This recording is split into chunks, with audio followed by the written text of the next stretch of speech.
জোট ভাঙার আসল যে কারণটা সেটাই এখন দেখানো হবে, দেখুন।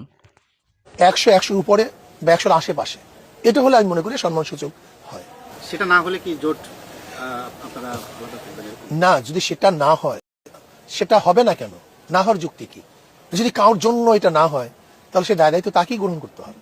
সম্মানিত সুধী, তাহলে আপনারা যারা বিশেষ করে যারা তাদেরকে আল্লাহর ওলি বলে ঘোষণা দিচ্ছে, একমাত্র দিনের কারণে জন্য জোট ভেঙেছে, দিনকে প্রতিষ্ঠিত করার জন্য তারা কাজ করবে, তারা ক্ষমতার লোভ নাই তাদের ভিতরে, তাহলে এই ভিডিওটা দেখে তারপর আপনি নিজের মনকে প্রশ্ন করুন যে আসলে ক্ষমতার জন্য জোট ভেঙেছে নাকি বিশেষ করে এই দিনের জন্য জোট ভেঙেছে। তাহলে ঘটনার ভিতরে অনেক ঘটনা থাকে যেটা আসলে আমরা অনেকেই সাধারণভাবে জানি না। তো আসলে ভিতরের যে বিষয়টা সেটা আসলে অনেকেই জানা যায় না, তবে পর্যবেক্ষণ করলে সেটা বোঝা যায়। তো আপনাদের আসলে ওনার কথাবার্তার মাধ্যমে আপনারা কি বুঝতে পারছেন সেটা অবশ্য কমেন্ট বক্সে জানাবেন, আশা করি।